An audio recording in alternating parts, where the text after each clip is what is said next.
Alors on va y revenir sur ce vote difficile. La majorité a eu chaud, 266 voix pour, 213 contre pour donc adopter le CETA. 52 députés de La République En Marche se sont abstenus, 9 ont voté contre et ça c'est une première. On va en parler avec Marie Lebec. Bonsoir, vous êtes députée porte-parole justement de La République En Marche de la majorité. Alexis Corbière, bonsoir, député La France Insoumise de Seine-Saint-Denis. Marie Lebec, finalement c'est passé, mais c'est passé de justesse. Un avertissement, dit Mathieu Orphelin. Non mais on savait qu'il y aurait des abstentionnistes puisque ça fait à peu près une semaine qu'on est en discussion avec l'ensemble des membres de la majorité et aussi des formations politiques qui sont nos alliés. Et des votes contre on a eu des votes contre aussi, bien sûr. Et quand on vote contre, on est encore dans la majorité? On a, sur un texte qui est aussi technique, aussi compliqué, je pense qu'on avait un certain nombre de parlementaires qui avaient beaucoup de questions, qui avaient beaucoup d'interrogations, une pression aussi dans leur circonscription. Moi, j'ai échangé avec beaucoup de mes collègues de la majorité. Ce que je retiens au-delà du vote et au-delà de la symbolique du vote, c'est que sur le CETA, il y a une exigence en termes de contrôle, en termes d'environnement, qu'on doit continuer à apporter avec Jean-Baptiste Lemoyne, avec qui on a fait tout le travail préparatoire au cours des 2 années. Et puis, ça nous permettra aussi d'être dans l'amélioration permanente de ce traité, puisque ce n'est pas un traité qui est figé, c'est un traité qui est vivant et sur lequel on peut continuer à travailler. Alors, il a été négocié pendant plus de 7 ans, ce CETA. Le texte était d'ailleurs déjà entré en vigueur pour partie depuis 2 ans. Il doit être maintenant adopté par les parlements nationaux. C'est fait donc par la France cet après-midi. C'est pas passé de justesse, hein. Vous étiez contre, à 52 voix, oui, 52 voix près. Ouais. C'est un regret ? Oui, un regret. C'est un texte où, par rapport au nombre de députés qui se sont déplacés, la majorité n'a pas voté pour. C'est une première, hein. C'est une première depuis le début du quinquennat d'Emmanuel Macron. Ça veut dire quoi ? Ça veut dire qu'entre ceux qui ont voté contre et ceux qui sont abstenus, c'est plus nombreux que ceux qui ont voté pour. Mais quel est le message alors ? Le message, c'est que le texte passe mal. Et beaucoup de gens ont été sensibles à des arguments, des députés, y compris En Marche, de se dire qu'il y a quand même un problème déjà d'ordre démocratique. Il faut simplement rappeler que le CETA va supprimer quasiment l'intégralité des droits de douane entre les deux zones, la zone canadienne et la zone européenne, sur les produits déjà, échangés. Tout le monde a compris que ce qui est écologiquement qui a un impact, c'est pas l'eau qu'on dépose en se brossant les dents ou la petite touillette, je sais pas quoi, c'est le grand déménagement de la planète.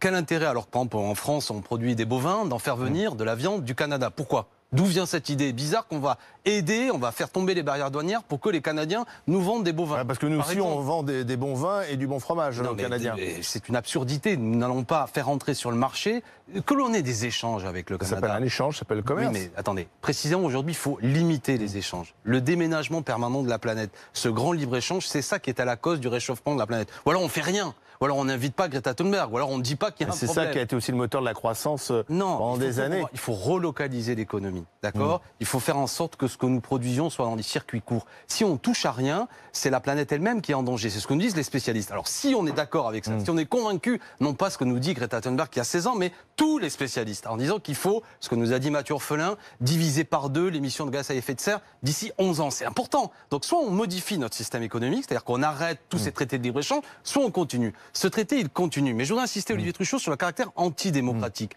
Il s'appliquait d'ores et déjà. Oui. Et quand même nous aurions voté contre, il se serait appliqué quand même. Et il introduit aussi, par exemple, ce qu'on appelle des tribunaux d'arbitrage. Il avait été adopté par le Parlement européen. C'est-à-dire que des États pourront être condamnés. Parlement européen, et il est élu démocratiquement. Non, il n'est pas élu. Aucun, par exemple, les députés, y compris Madame Lebec, même M. Macron, n'a pas été élu pour l'appliquer. Qu'est-ce qu'il a dit, M. Macron, pendant la campagne? Il a dit, si je suis élu, je réunirai une commission pour évaluer l'impact du traité CETA. Ce qu'ils ont fait, la commission Schubert, qui dit, ce traité est dangereux pour le climat. Vous appliquez quand même le traité. Alors, est-ce que ce traité... des abeilles après parmi les députés En Marche qui disent ça. Ce traité a été adopté dans la douleur, on l'a dit. Est-ce que c'est une mauvaise nouvelle pour la planète? Non, c'est pas une mauvaise nouvelle pour la planète. Pourquoi? Il y a encore beaucoup de choses à faire, mais ça ne concerne pas uniquement le CETA. Pourquoi il fallait le ratifier, ce CETA? Alors, il y a notamment dans le CETA, puisque ce n'est pas juste l'abaissement des barrières douanières, c'est aussi un traité qui porte un certain nombre de valeurs. Il y a l'obligation à respecter les engagements de l'accord de Paris avec une clause de suspension de l'accord. Il y a également effectivement c'est quoi la clause de suspension de l'accord? Une clause de suspension de l'accord, puisque les deux groupes, enfin le Canada et les États membres se sont engagés à respecter l'accord de Paris et ça fait partie de nos ambitions. Attendez, je peux vous arrêter là-dessus parce que les Français doivent savoir. Si l'accord de Paris n'était pas respecté par le Canada, pendant 20 ans, encore les tribunaux d'arbitrage pourront s'appliquer et condamner la France si elle ne respecte pas ce traité. C'est dire le caractère antidémocratique. C'est quand même incroyable. Ça, les Français ne sont pas au courant. Pourquoi vous dites que c'est antidémocratique, Alexis Parce que si, par exemple, deuxièmement, le veto climatique. Vous avez dit, on a mis le veto climatique. Il faut que tous les États, à l'unanimité, le demandent. Mais ça fonctionne comme ça dans beaucoup de pays. Ça veut dire que si la France n'est pas d'accord, elle se fait imposer ce traité. Attendez, je vais vous dire quelque chose, monsieur Corbert.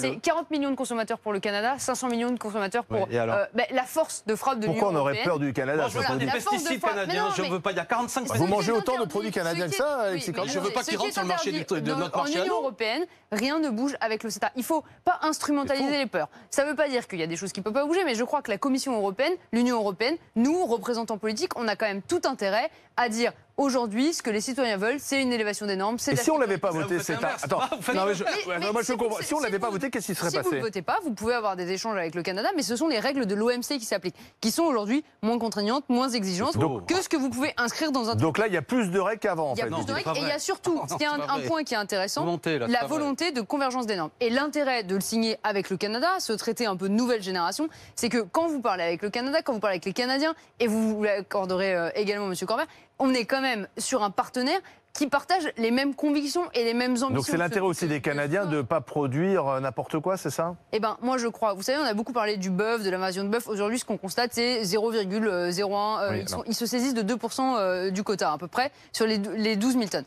Au demeurant, s'il y avait davantage de bœuf qui arrivaient sur le marché européen, qu'est-ce que ça voudrait dire? Ça voudrait dire qu'ils ont élevé leurs normes de production en matière d'élevage bovin. Ce qui est quand même intéressant. Qu'est-ce qu'on veut? On veut aussi que nos normes, elles puissent se répandre ailleurs sur la planète.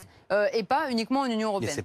Alexis Corbière, finalement le CETA, il est appliqué depuis 2 ans. Oui, bon, on n'a pas vu beaucoup d'agriculteurs en grande difficulté à cause du CETA depuis 2 ans. Est-ce qu'on n'est pas vu la profession se mobiliser contre ce traité? Se mobiliser, mais concrètement, est-ce que le CETA a mis à mal les agriculteurs français depuis 2 ans? Et premièrement, parce que ça va augmenter. Actuellement, c'est 15 tonnes de viande bovine, nous a encore dit le ministre tout à l'heure, 12 ou 15, mais ça va venir encore plus. Est-ce qu'on n'agite pas un chiffon rouge? Mais je reviens à l'essentiel. Quel est l'intérêt, à l'heure où nous considérons tous qu'il y a un problème climatique, de mettre en place des traités de libre-échange pour qu'il y ait encore plus de grands déménagements de la planète? Je ne comprends pas, c'est que vous voulez arrêter le commerce en raison... Non mais je veux savoir. Le limiter, vous aussi j'espère. Sinon, comment on fait pour lutter contre la réchauffement climatique? Comment on fait pour vendre les produits? Comment on fait pour faire fonctionner l'économie? Des choses que nous produisons que chez nous, on peut les vendre. Mais pour quelle raison faire entrer de la viande bovine? Faciliter le fait que la viande bovine...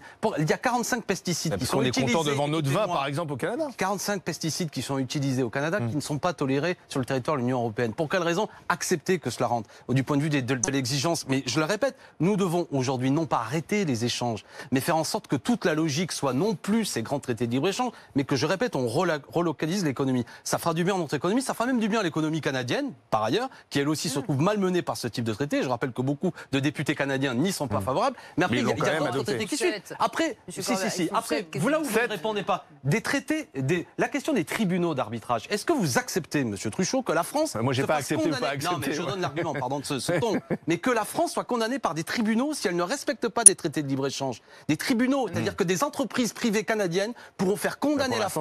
Est-ce que vous savez que l'Espagne a été condamnée il n'y a pas longtemps? Parce que l'Espagne a pris des mesures qui n'étaient pas favorables. L'Égypte, attendez, écoutez ça, l'Égypte a été condamnée parce qu'elle a augmenté les salaires et des entreprises privées qui font du commerce en Égypte ont dit que c'était contre leurs intérêts. Je ne veux pas ça pour la France. Mais non, mais c'est le nouveau chiffon rouge qu'on agite au même titre qu'on nous a parlé d'invasion de saumon transgénique, de bœuf aux hormones, etc. C'est vrai les tribunaux d'arbitrage ou pas? Mais les tribunaux d'arbitrage, monsieur Corbière, ça existe déjà, ça existe. Avec faciliter. Mais ça existe, il y a d'autres accords avec d'autres pays sur des mécanismes de tribunaux d'arbitrage, de protection des investissements. Vous êtes pour, vous? Mais vous êtes pour qu'une entreprise privée condamne la France parce qu'elle met en place des normes sanitaires de protection? Pourquoi vous dites condamner, monsieur Corbière? L'Espagne a été condamnée il n'y a pas longtemps. Vous utilisez à dessein un mot qui fait peur. L'Allemagne a été condamnée. Pour instrumentaliser ce que c'est qu'un tribunal d'arbitrage. Un tribunal d'arbitrage, ça permet effectivement à une entreprise de faire valoir à un moment ses intérêts. Ça existe, c'est normal. C'est une arène, une enceinte de discussion et ça ne me choque pas. Alors, madame, ça moi je vais vous dire, attendez,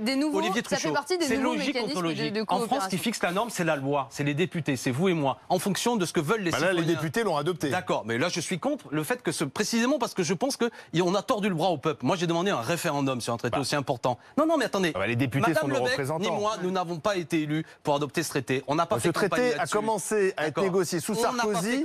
François Hollande a Monsieur poursuivi. Macron a dit que s'il était élu, d'abord il demanderait une commission. La commission a dit que ce traité était mauvais pour le climat. Non, mais c'est important ces arguments. Vous dites tout le temps mais non. Mais c'est la vérité. Non, je suis désolée, vous donnez des informations parcellaires. Le Conseil constitutionnel a validé le traité. Il est présenté devant la représentation nationale. Il y a un processus qui est légitime. On sait que la compétence commerce est dévolue à l'Union européenne. L'Union européenne a négocié.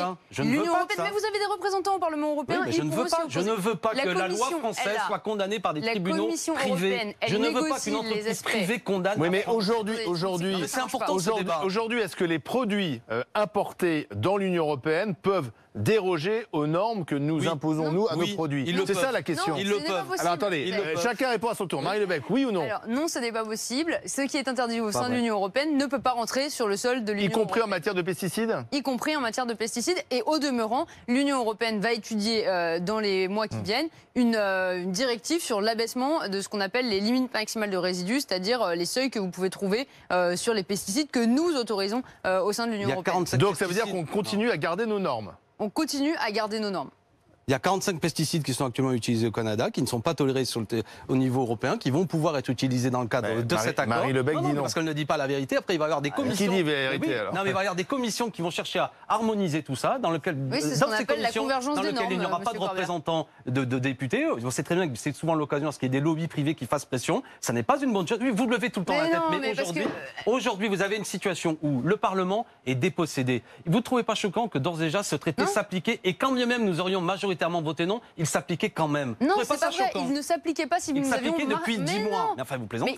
Mais monsieur Corbett... Vous-même, vous l'avez dit. Bon, écoutez, on arrête la discussion. Il s'appliquait. Écoutez-moi, monsieur Corbett. Il s'applique depuis 18 mois parce que la compétence commerce, qui est une compétence exclusive de l'Union européenne, autorise l'application. On n'a pas besoin de ratifier la compétence commerce. Le volet commercial n'a pas besoin d'être ratifié devant les parlements nationaux. Et on est d'accord que si nous avions voté contre, il s'appliquait quand même. Aujourd'hui, oui, puisque ce qui est présenté aux États membres pour ratification, c'est l'ensemble du traité. La Commission européenne aurait pu faire le choix de dire seule la partie investissement, qui est encore une compétence des États membres, est présentée parce que ça ne vous choque pas, parce qu'elle souhaite justement la légitimité de ce traité. Donc moi, non, ça ne me choque pas. Dans ce cas, on sort de l'Union européenne, monsieur Corbett. Mais nous sommes d'accord pour. Écoutez, mais si, monsieur Corbett, je suis désolée. On peut négocier d'autres traités. On peut imposer d'autres choses. On ne peut ne pas subir. C'est ça la situation. Vous subissez. Mais vous non. êtes toujours d'accord. Oui, mais est-ce que c'est pas un bouc émissaire un peu facile aujourd'hui, parce qu'on est effectivement dans un temps de réchauffement climatique et de recherche de solutions. Est-ce qu'on n'a pas trouvé le bouc émissaire facile de dire il faut arrêter les échanges, le libre commerce est forcément mauvais pour la planète? Il faut continuer. Depuis que le monde est monde, on échange.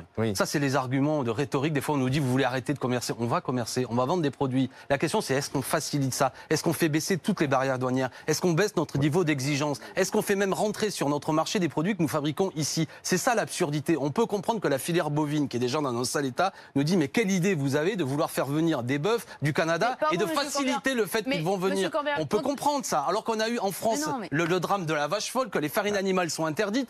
Vous nous avez menti d'ailleurs. On sait très bien qu'au Canada, il y a des farines animales qui sont utilisées. Et d'ailleurs, c'est encore apparu aujourd'hui. Donc c'est quand même curieux. Et au-delà de l'aspect économique, un peu curieux, du point de vue écologique. S'en offusquer.